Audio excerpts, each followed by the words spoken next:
As is usual, I'm joined by my colleague, Michael Chesterman. Welcome, Michael. Thank you for being involved this afternoon again. And our special guest for this afternoon is Riye from Bluebird. Now, we have not long met, but I'm already feeling like we are old friends. There's a lot of similarities between our businesses besides the girl power factor, which is very important. But can you tell our listeners a little bit about your business and about yourself, please? Yeah, thanks, Janelle, and thanks, Michael. And it's an honour to be on this series. So I've been watching it with, some quite spiked interest over the last few weeks in particular. And and I think it's a great initiative to be out there and getting in front of the market, especially given the inability to have those face-to-faces until recently. So a little bit about who I am and Bluebird. I'm a co-founder and partner of Bluebird Property Partners. My business partner, Claire O'Rourke, we started this company. We're just coming up to our 2 years, so 2 years in August. And congratulations. Thank you very much. And we consider ourselves a bit of a startup business, I guess. We sometimes describe ourselves in the development management, project management space, and we operate very locally. So we are Brisbane based. We do venture into the Sunshine Coast and the Gold Coast, just as, being part of the geographical area of southeast Queensland, but we do really focus on Brisbane and almost primarily on the inner city and, middle rings of Brisbane as well. So we've my background is in property development. So I was a senior leader with Mirvac.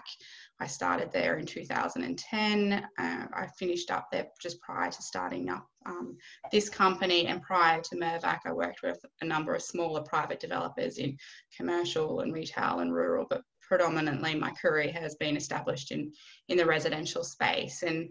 And I guess as I was coming to the end of my tenure with Mirvac, and Claire and I, we actually met at Mirvac on the same day, 10 odd years ago. She then subsequently went off to London and worked for Lendlease and a few other organisations during that time. But we've been friends. We maintained a friendship throughout that whole time. And as we're coming to the end of that tenure, we were really, we were seeing there was an opportunity in the market, a bit of an ability to disrupt the market, the property industry in the development management, project management space. It's largely very transactional and sometimes somewhat dry in this space. And so, we thought it was an opportunity to come in, shake things up a little bit, bring a bit of energy and enthusiasm into this space. And we've really done that. So over the last, I should know this, and I should have known this before this conversation, but over the last 2 years, I think we're probably up to 25, 30 odd projects that we've worked on. We do everything from, smaller subdivisions right through to consulting as development manager on the residential tower of Queen's Wharf. So we were part of the project team in launching that to the market earlier this year. So 700 apartments in that space. It's just a $4 billion project.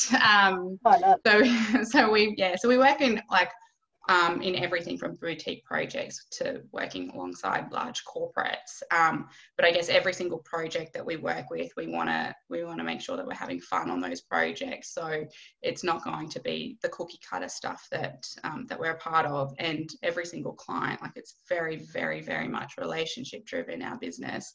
Every single client that we work with, we want to ensure first and foremost that our values align in the industry. So we're not going to come in and just talk about the financial metrics of a project. We're here for legacy. We're here for enjoyment. We're here for doing the right thing by the buyer, the sellers, the community, the stakeholders, the project team. And so, that kind of ethos that we've driven through our project from day one has really, carved out a bit of a niche for us in our industry and for our business. And the last few months has been a bit challenging with COVID, but I think everyone is in the same boat. And and we'll be able to kind of drive that through.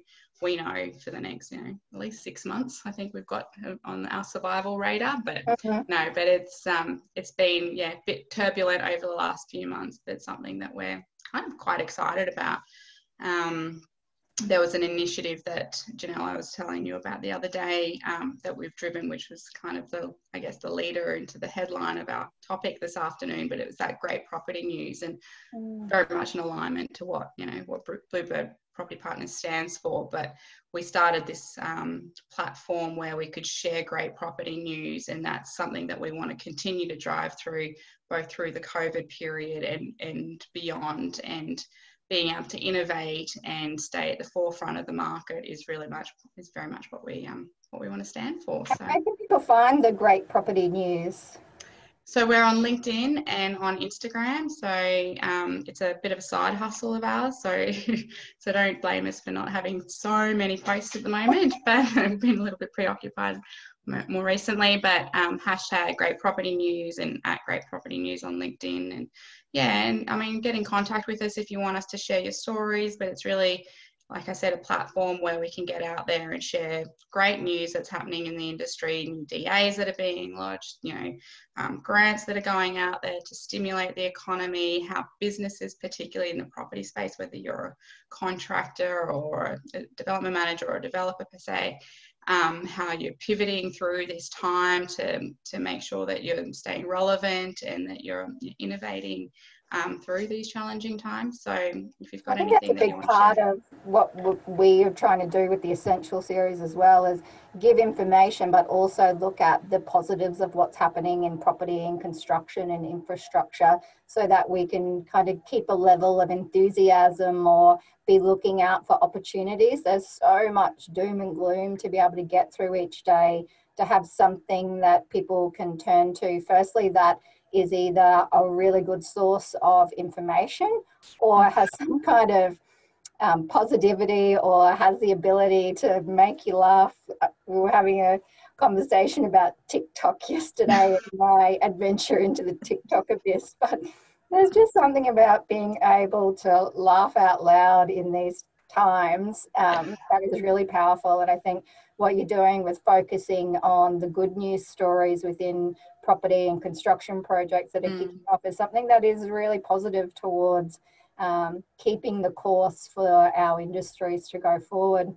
Exactly, yeah. And that's, yeah. Well, that others can mirror, or any suggestions of things that you found have worked during this kind of period that everybody's in? I know some people have gone, okay, well, I'm just going to pack up and go to Byron Bay for a month and see what happens. What have you guys done?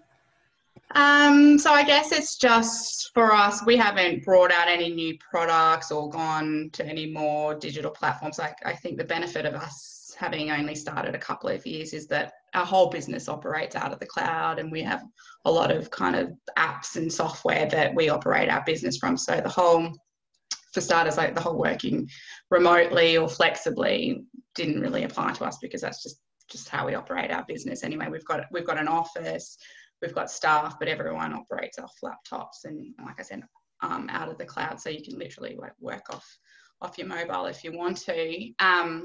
But I think like what I've learned out of this over the last few months is just, and I guess it comes back to, I guess, just having experience in the property industry more broadly, gone through, you know, locally the GFC, which was, you know, more than 3 months, gone through the Brisbane floods, you know, I guess you call it 1.5 times or a couple of times there, with projects that were severely flood affected on the riverfront, high-end property being, you know, for years, and then more recently having to go through the oversupply bubble in the apartment space. So I've been through a few challenging cycles in the market, and so when this happened, it's like, all right, we know that.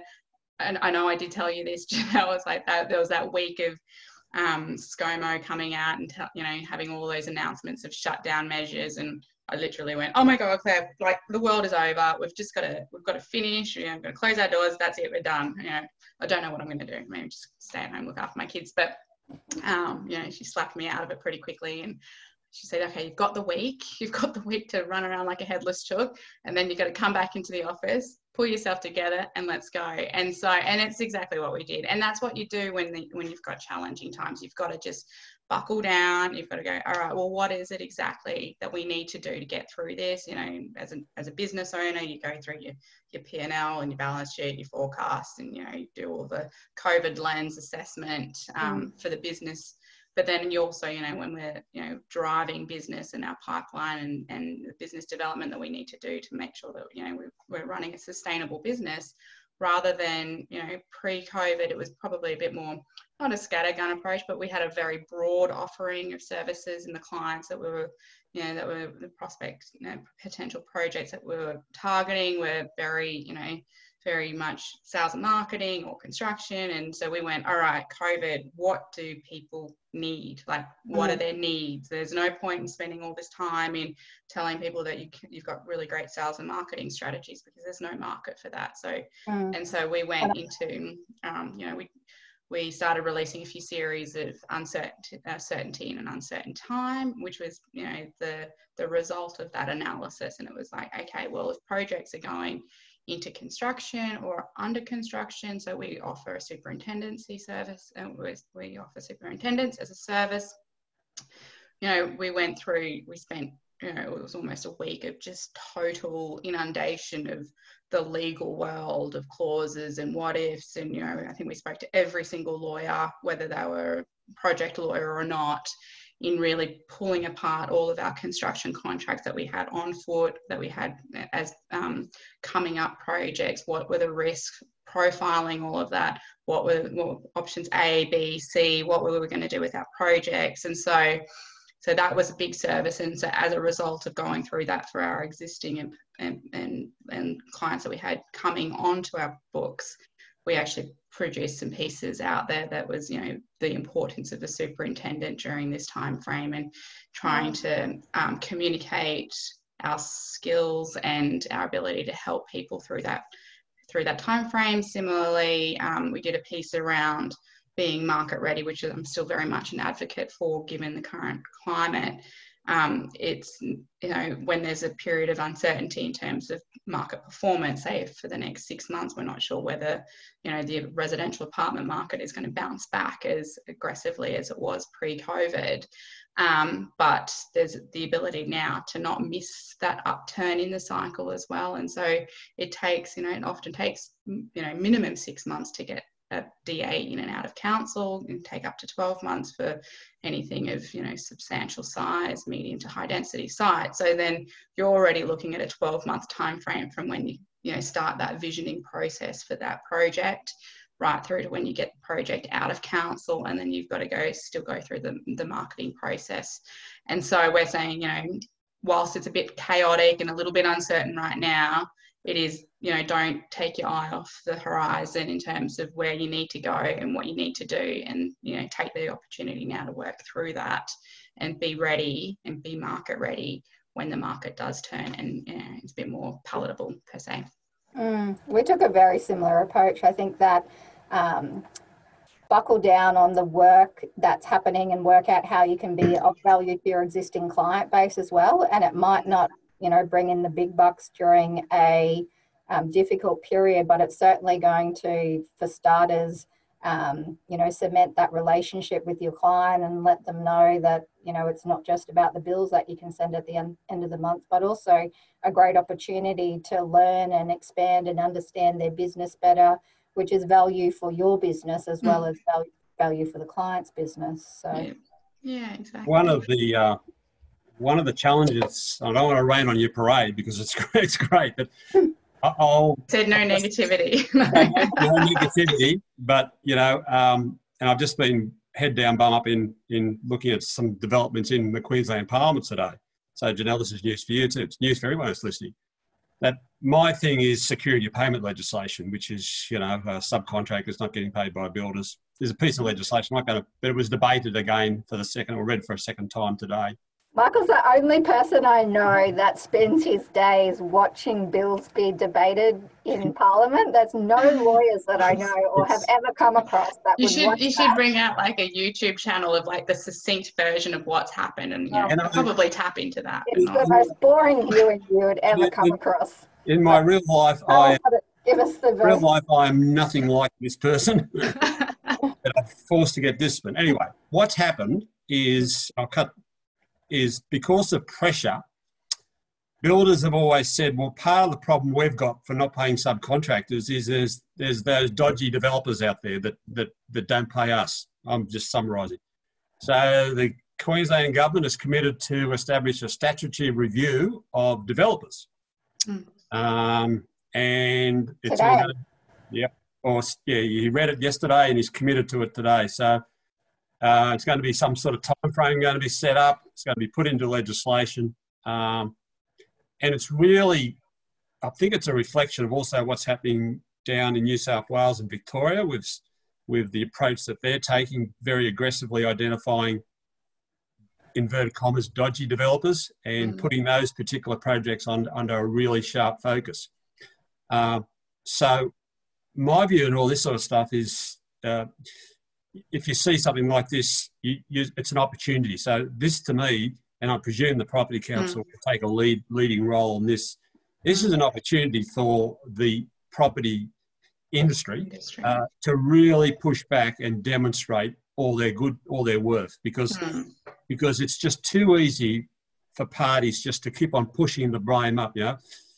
Builders say the reason they don't get paid a subbies is because those developers aren't paying them. That's essentially the story. Okay, so sometimes it's true, sometimes it's not true, but I think it's really important in the next few months, certainly in Queensland, that good news that the development industry broadly comes to the fore here and just doesn't leave the heavy lifting up to the Property Council. It shouldn't just be the big bodies that argue on behalf of good people like yourselves. It's like you to push out those good news stories, because it's just too easy for governments to make decisions in the absence of... and like the ban on developers with political donations is a perfect example of that. And that's just something that is, obviously so close to my heart, that, not all developers are bad, not all developers are dodgy. And so when I hear things like that are coming to the forefront, I just go, oh my God, it feels like it's 10 steps back for the rest of us. And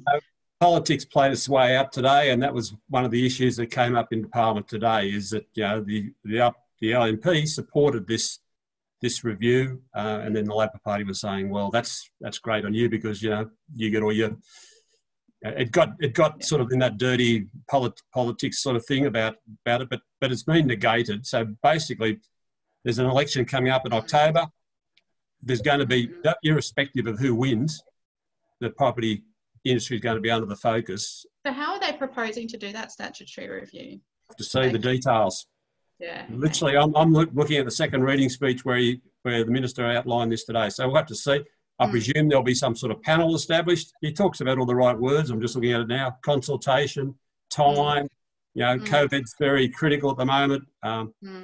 But it's coming from obviously a defensive position. But my view about this sort of stuff is, the more good news that can be thrown out there consistently, not necessarily in response to this, but with an eye on this type of stuff, the better it is. And it shouldn't just be up to the peak bodies of, it's up to the individual businesses to get hold of their members of Parliament or their, whatever, and say, hey, no cheap shots at the property industry. Yeah. Yeah, it seems it is unfair. There is, like any industry, there's always the good people and the bad people. And unfortunately, there always is. Unfortunately, development is a lucrative space. And like I was, in the preparation for this afternoon, I thought, well, what is a good, because given that it's a human approach to strategic property development, and I was reflecting on it as I was, preparing for this afternoon, and thinking like, what is a good developer? And I think like it's in actual fact, talk about, dodgy developers not making payments. Like a lot of my space is also in the community engagement space as well, which is what we've spoken about before. And as superintendent, you would see that as well? Yeah, as superintendent, I do see that. Fortunately, the projects that I've worked on have been of good quality. So, I have seen in the broader industry where things go badly. but I mean, we always take a very proactive approach with, you know, vetting who the people are that we're doing business with, and who, you know, who we're putting forward as recommendations, tender recommendations to our clients. So, and I'm really very excited about the new, you know, the new software and AI app that you're putting out, Janelle, in that space. But I think at the end of the day, it comes down to, making sure that you are vetting who it is that you're working with. I don't think just, you know, just the quick Google search of who the best builder is in Brisbane is not going to cut it. There's a lot more data that you need to sift through behind the scenes.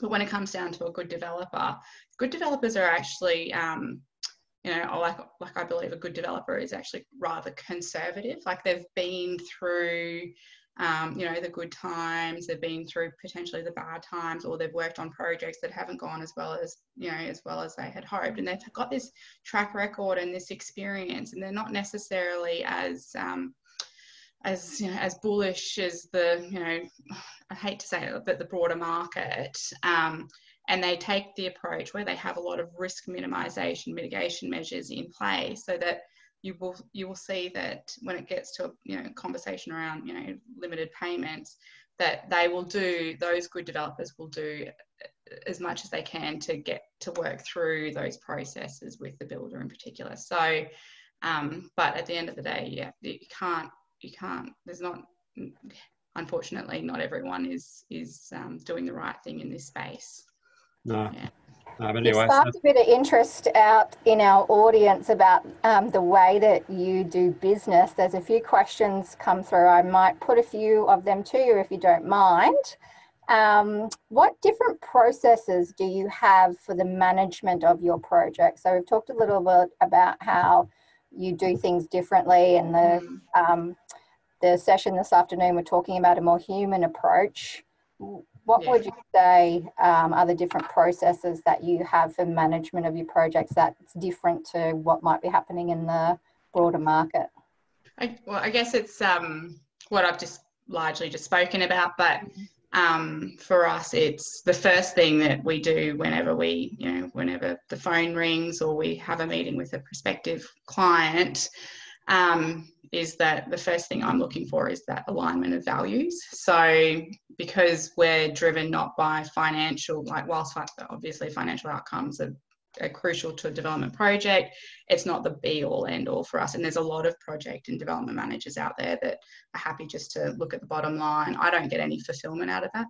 And for me, purpose is very, very big in getting me out of bed and enjoying what I do. Like, I find it very challenging if I'm not enjoying what I do. So, and you should be able to make good money as well as have purpose. That's what I believe with Helix as well. Exactly. Like, it's not like I don't like to make money, but I think I want more than that. And I think, you know, lawyers and your industry too, obviously, I think it's not too much to ask to have that purpose as well as to have a successful, profitable business. Yeah, I totally agree. And I think if you really love what you do and you're passionate about what you do and you just throw it all in, the money will come, the opportunities will come, and they'll come in a way that you love and that you enjoy, as opposed to, you know, doing the things that, you know, you go, oh, yeah, I wish I hadn't have done it, or, you know.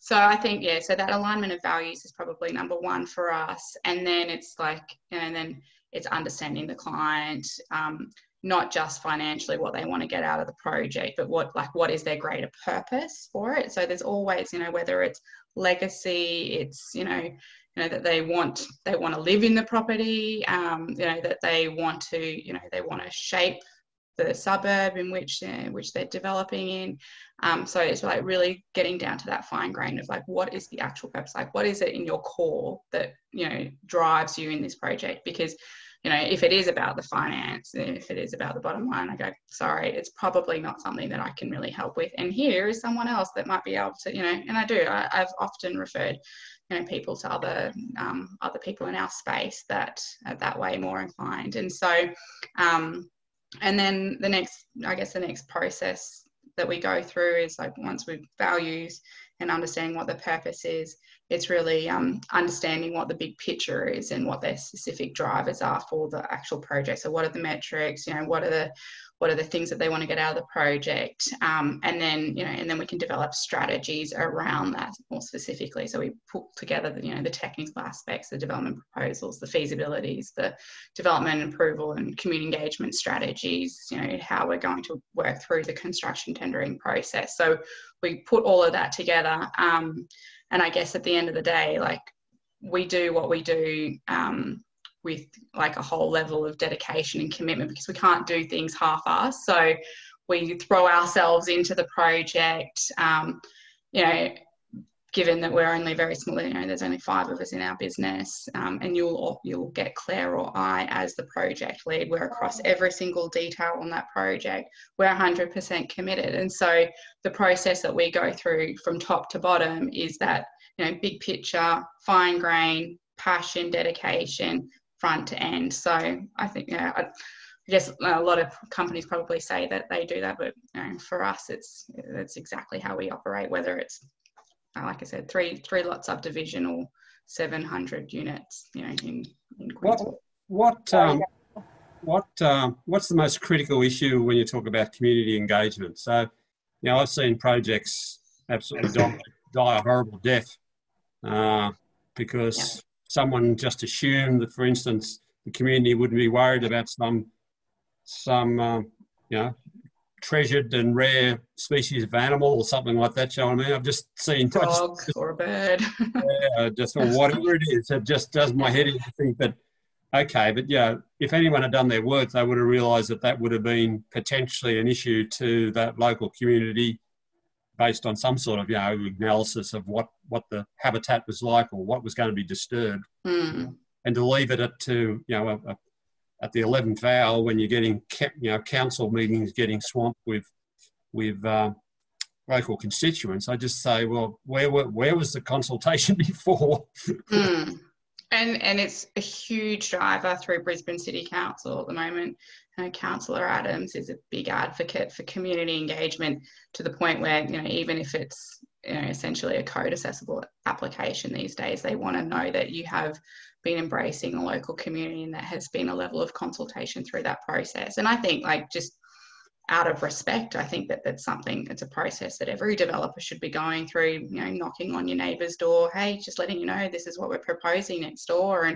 And you'll always, like, there hasn't been a project where we haven't had a misalignment of expectations or desires for, you know, a particular outcome. And that's just something that, you know, you'll always face in development. I'm reading a book at the moment, and one of the quotes in it is that lot wasn't zoned vacant, and that's the truth of the matter. Like, where you know, development will always happen, whether it's, you know, infill, greenfield spaces, high density, low density, commercial, residential. It's the way that we evolve as a society. I think the biggest thing for me in the community engagement space is being, you know, going down that journey very, very early on, as early as you possibly can. It doesn't, like, at the end of the day, technology and access to information is so readily available at the moment. Like, more often we find that, you know, people know about a development application before it's even been lodged. You know, we're pretty well connected these days. And so being on the front foot and getting in front of your, you know, your local community in terms of what you're proposing for that site is actually, like, I always find it's actually a really good thing. Like, you'll always have those people that are the naysayers for any development that you put forward, but you'll often always find that the people that, you know, that you do engage with, they go, oh, I'm really grateful that you've actually taken the time to explain to me what it is that's being proposed. And, you know, more often than not, there is an opportunity to have, you know, I can't talk on behalf of everyone, but a level of influence in the way that the project does get delivered, whether it's, you know, some level of input into the design, or, you know, if you're an adjoining neighbour, how that can be treated up against, you know, the boundary line, or the way that, you know, explaining the way that traffic in and out of the site is going, you know, building an apartment complex, like instantly people are always like, oh my God, there's going to be so much traffic. But if you can actually sit with them and say, well, no, not everyone leaves at exactly the same time every single day. So no, you're not going to have 100 cars sitting at that intersection at 8:30 in the morning. So, and I guess it's very much, community engagement is very much an education process. And when you actually invest the time and the energy into it, people come out and they're like, oh, and so, and more often than not, I have projects that we go down this journey on, you know, when the client gets behind us and they go, yeah, okay, we trust in your process and we're going to back you in it and go for it. Like, you know, we'll rely on the strategy that you develop, and we'll often have, you know, a significant portion of supporters, you know, usually it's in an impact accessible development application. We'll have a high number of supporters that put forward their letters of support for the development application. Like we had a DA recently, which we were just waiting to get through the appeal process before we made any announcements on it. But we had 94% of the submitters were supporters for the development application. It was in New Farm. And every single DA of that calibre in the area is always court ordered. So, you know, and not always approved even through that process. So, you know, we had an approval, we had an overwhelming level of support through the community, got through the appeal process, not, you know, of the 2 people that did object to the site. You know, they didn't lodge an appeal. So I think that's... I don't know whether to do lawyers out of a job, but... I know, sorry. But that's fine, because there was a lot of legal advice through the process, don't worry. But yeah, I can imagine that saves a significant amount of money in legal fees. Time and effort and angst. Community engagement rather than fighting it out with a barrister and a lawyer seems like a no-brainer to her. At least have a crack at the community engagement to me. Yeah. That seems like a great result though. Is that quite rare to have that high level of support? Yeah, absolutely. Yeah. Especially, and this was in New Farm, so that was where a lot of people are very, very, very vocal and anti new development. So that was a great outcome for us. Is there a sweet spot?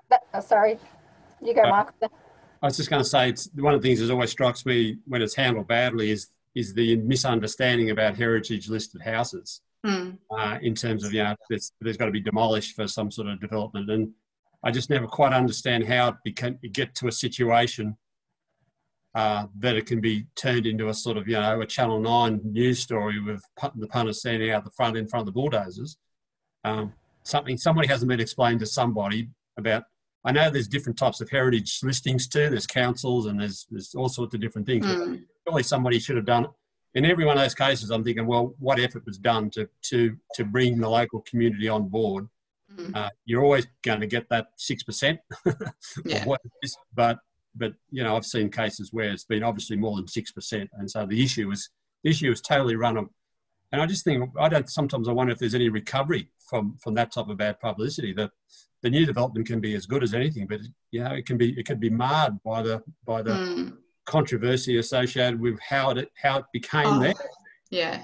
And without a doubt, and when I say like we go through like we do community engagement, we actually call it, you know, development approval and community engagement strategies. And so like we're actually looking at not just how we sell the development to a community, like we actually take a really considered approach to the whole project. So we talk, you know, we're looking at like, is it the right thing for the local surrounds? So, you know, in most cases, we often do the economic studies.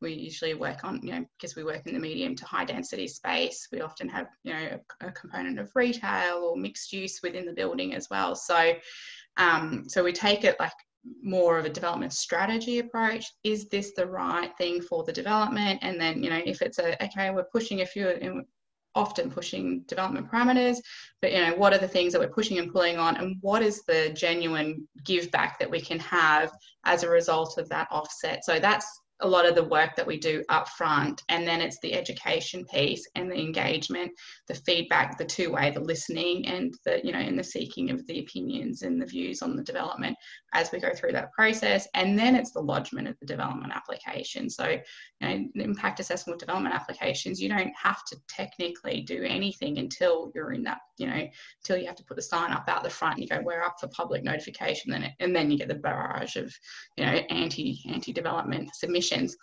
I've actually got a development project that we're working on at the moment where very similar to what you were saying, Michael, where the developer, this is one of the, you know, first projects that they've done. They genuinely, and they're the most beautiful people. So, you know, they're not out there to do the wrong thing in actual fact. Yeah, anyway, I won't go down that path, but they are beautiful people, and they genuinely didn't think that there would be, you know, significant concern or backlash from the community. The phone call that we got was halfway through public notifications, and they said, "You do community engagement, right?" I'm like, maybe not crisis management. And so they had a petition. You know, they had a petition against them being driven by one of the local councillors that wasn't even the local councillor for their ward. Online with Brisbane City Council, they had Facebook page anti this development. They had Instagram. They had, like, it was just like this vortex of angst and negativity around this project. And you know, and the first question I asked was, you know, have you done any community engagement? Like, you know, like one of the local businesses in the area was driving a lot of it, and this is a mixed-use development that we're, you know, that they're proposing. I said, have you spoken to this local business about being a potential, you know, operator within your new development? Say, oh yeah, we've been thinking about it, and we would love to have them there. You know, we want to support their business, but we haven't spoken to them yet. And, you know, and all of a sudden, you know, they happen to be one of the drivers behind all of this negativity. And so it's just a perfect example of losing that control, losing the narrative, the misinformation and the vortex that more often than not happens in this space. And so, you know, we've had to go into a lot of damage control, and I worked with Sarah Dixon, who spoke on here, you know, a couple of weeks ago, and together we worked in trying to, you know, bring it back to, like, well, these are the actual facts. Here are our contact details. Like, if you have any questions whatsoever, come and ask us. We're putting fact sheets out there about the development. Here's a link to the plans and the documents. And here, you know, you've got concerns about traffic. Here's the traffic report, and here's all the information in simpleton terms. Like here's all the information that you need. And like within, you know, that public notification period, we ended up getting about 100 submissions. 60 of those were against, and 40 we were able to get 4 in support of the development application. And so that was about going out there and speaking to people, literally pounding the pavement, speaking to businesses, speaking to local residents, and really communicating what the development was that was proposed. And so, and now what we're doing, you know, the client was actually looking down the barrel of a refusal for this site. Like, it was, you know, they'd had a couple of conversations with council through the process, and it was not looking very good for them. They've subsequently gone and met with some of the councillors, and they've said, like, you know, we really appreciate the efforts that you've gone through engaging with community around the project and communicating and educating them on what's proposed. We want you to take it to the next steps in terms of like actually genuinely listening to their feedback. So we're working through that process now. Unfortunately, it's at the back end, so this is what we would do right up front. But at least now we're feeling a bit more optimistic. Like, okay, well, we can work with this. There's something that we can do to turn this around and hopefully get an approval. And even like, and the likelihood, like I still say to the client, the likelihood is you're probably still going to go to appeal, unfortunately, given that the horse has bolted on this one. But at least we can really demonstrate that we've made a concerted effort to work with you and do the right thing for the local area. So I know that's a really long answer, but I guess that's kind of an approach that we take on all of our projects. I know that you take a very bespoke approach to each client as well, and really shape what you're going to deliver around what the client's looking for. Is there a project sweet spot for Bluebird though? Is there something that is, you know, where you think is your sweet spot? Sweet in terms of product type, apartments are our forte. So like Claire and I, experienced in the apartment space, but, you know, in saying that, we do everything from subdivisions. We've got, you know, projects that we're involved with, you know, 500 lot subdivision, 200 lot subdivision. We work on, you know, we've got a service station that we're working on at the moment. I think Claire's been talking about taking on a solar farm, which I'm actually, initially I was like, oh, I don't know if that's on strategy. But it's very exciting because it's a sustainability space, which is also a bit of a passion of mine. Pardon? I'd love to hear about that one. I know. Well, so would I. It's Claire's project, so you'll have to get her on and talk to her about it. But I was like, I have no idea about solar farms. But what we do, so whilst apartments are very much our forte and our bread and butter, because of our experience in development, you know, for the last 15 years, and particularly with corporates and ASX listed companies, we've got like analysis paralysis. So we're very good at pulling apart a project, getting to the core issues of them. And so we, in those, like say those larger subdivision sites, for example, we don't actually work on the day-to-day delivery of those. We work as client rep on behalf of financiers, and we do the financial modelling and bits and pieces more behind the scenes on a more higher strategic level. So so we really enjoy that space because that, you know, that's something that we're well versed in, given our careers. But then, yeah, the delivery of apartments, and it's the medium to high density apartment space that we really love. Like, that's the space that you can have a real impact in shaping your communities too. So I know we've talked about both your backgrounds as well, and the experience that you've had before founding Bluebird, and you've had the opportunity in your career to kind of have experience on both sides of the fence, so on the development side and also a really strong insight into the construction side. Can you tell us more about that? So, so my time at Mirvac, Mirvac's an integrated model. So they have design, construction, sales and marketing, corporate and development all under the one banner. And so through my career, having worked with, you know, on large scale projects, like one of the last projects I worked on delivering with Mirvac was $100 million build costs. So big, complicated projects.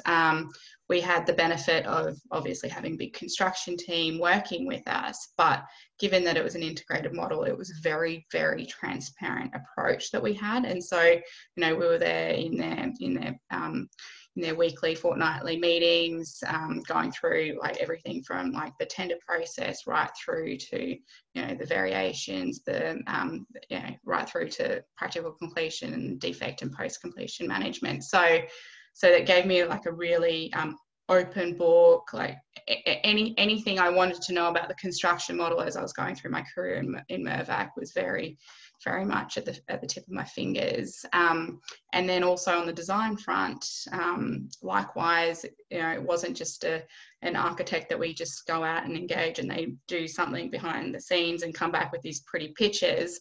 It was like we were literally sitting there, we were, you know, understanding the metrics that we need to meet, the efficiencies of the building, the floor to ceiling, you know, floor to wall ratios, the likes that we needed to adhere for every single building to make sure that they sung on every single project that we had. So my background in that space, in that integrated model, has really translated into how I manage my projects moving forward. And it's funny, I don't know if I was saying this the other day, but I've been stung in the past with my previous bosses that I am a little too collaborative.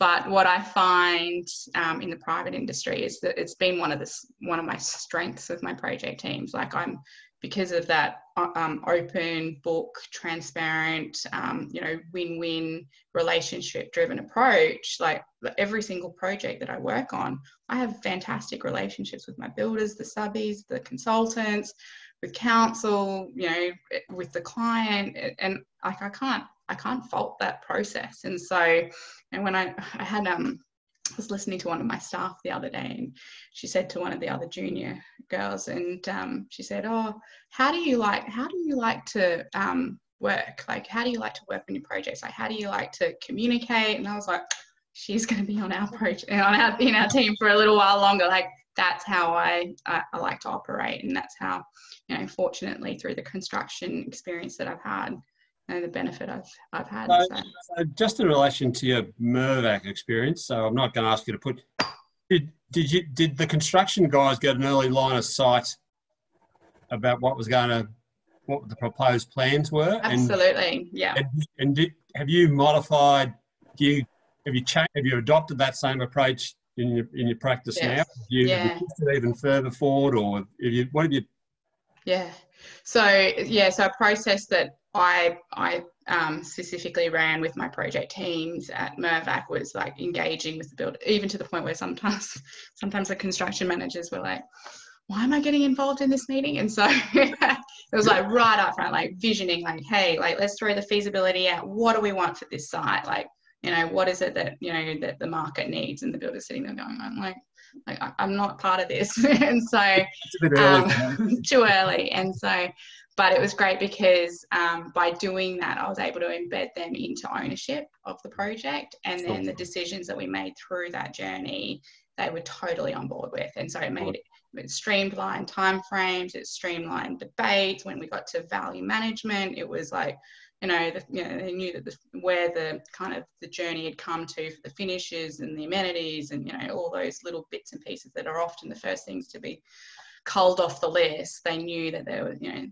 they knew the background behind those decisions, and so that was brilliant. And that's how I've managed our projects. And we love going through, you know, we love D&C contracts the most, and because we were able to kind of embed that process into it, you know, through the ECI process, we are able to engage with the builder that we work with very intimately, to the point when we get to that GMP or the signing of that contract, like everybody's on board and everyone can hit the ground running.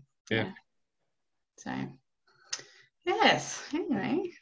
You are a very young and successful woman. Like, is there any tips that you'd have for those in the property or construction industry that are feeling like the odd person out in a room? And can you tell us a bit about your decision to start the business, and you know, has it been any different for you being female led? Yes, it's always been different being female, but you know, not to harp on about Mirvac, but like Mirvac's a really fantastic organisation for diversity. I've also been heavily engaged with Property Council in their diversity committee, so it's very much something that's front of mind. Property and construction is, you know, very, very much dominated, especially the construction space, very much dominated by males. I'm finding these days it's, you know, compared to my earlier career, like early on in my career, you know, and I was just young anyway, young and relatively inexperienced. I'd be sitting at the table and it was always the middle-aged, balding, no offense, Michael, men, white men sitting at the table. Like, that's just exactly what the industry was. But these days it is, you know, there's a lot of work that the Property Council are doing in the space of diversity and gender equality, and there are a lot of initiatives that I'm personally involved in, like, you know, Girls in Property and 500 Women in Property programs that the PCA run. And so I'm very much excited about the prospect of where the industry can go for women in property. How it's been for us, I think, like, our approach, and just to being honest, and like, what you see is what you get with us, is that people that, you know, don't really understand us, we just won't do work with. So we've kind of almost developed our own little bubble around us as a business, which has been to our benefit, because it's just with people that we enjoy being with and that respect us, not for our gender, or, you know, it's for what we do and the way we operate. So, but I'm very much a believer in, you know, in forging a path as a role model for other women in the industry, and I hope I can do that for many, many more years to come. So, yeah. Right. Lovely. Yeah. So we've still got a few questions that are coming in. For those of you that are on Facebook, we have only a limited amount of time left. So if you have a question, please put that forward. And I'll just go to the questions. There's a question in relation to technology and innovation in the property space. Is there anything that you've come across in your career that you think was a great advancement in technology or innovation in property, or is there anything that you're excited about that you're using at the moment as a business? I think this is a little bit contentious, and I was in a property council meeting this morning and someone raised it because I was talking about it the other day. But with the whole COVID, the COVID impact, that we've had over the last few months, and the thermo scannings and the contact tracing that's coming out. I'm not I mean, it's yet to be seen, but I'm not a huge believer in that, particularly in the resi space, that everyone working from home is going to have a huge transformation of the product design. Generally, we're not going to have more studies, for example, in apartments, just purely because the economics of it is that people aren't probably going to pay for it anyway. But I think in the more probably medium term, contact tracing and things like heat mapping is probably going to produce, this is my far out thinking at the moment, but it's going to probably produce the data that developers, particularly, we've seen it in the retail space. I was talking to one of the managers at Star Casino, with my association with Queen's Wharf. They do the heat mapping technology down in the casinos down there, and it's just that monitoring of where people are going and where they're spending and dwelling, where their dwell times are. I think that is going to become something that people are going to leverage off out of this process, and whether or not it's a good thing.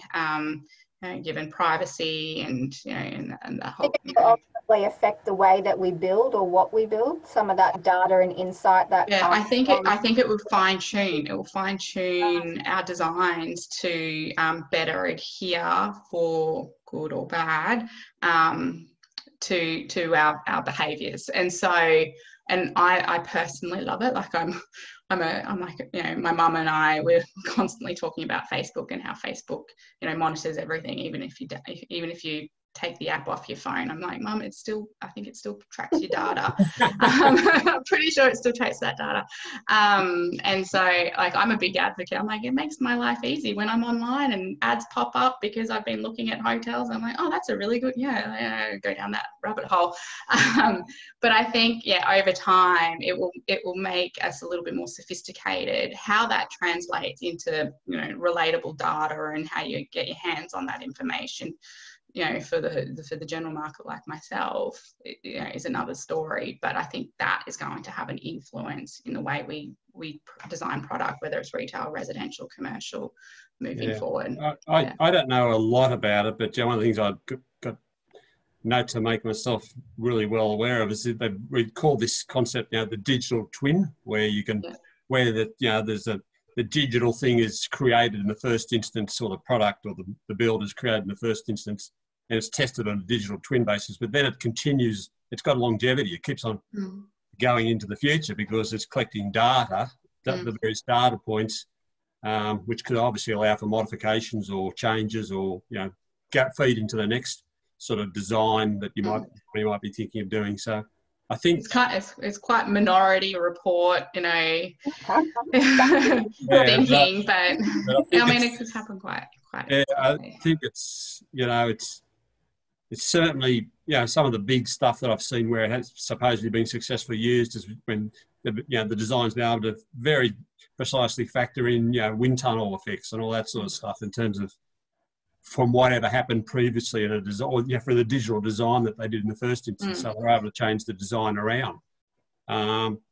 So I think we're living in an age of data collection. Yep. So I think buildings are going to have a lot more data points, particularly offices and all that.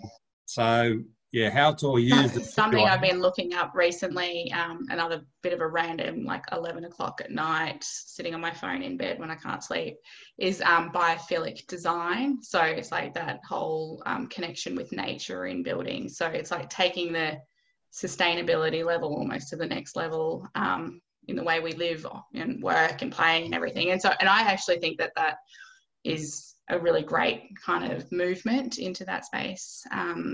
And I think, you know, given our, I guess we're a bit more conscious about where we are and what we do every day as a result of this COVID, like, you know, how we operate in our houses, how we operate in our offices, how we operate in our green spaces. So I think there's going to be a bit of a movement to like that connectedness to nature and our surrounds more so than it has been previously. And I think like even pre-COVID, I think it's a trend in which the industry's heading down. And so I think there's going to be a lot of technology innovations in that space over the coming years in particular. Absolutely. Yeah. We've got one last question from the floor to close things out this afternoon. Can you please tell us one thing that most people don't know about you? Oh, this question.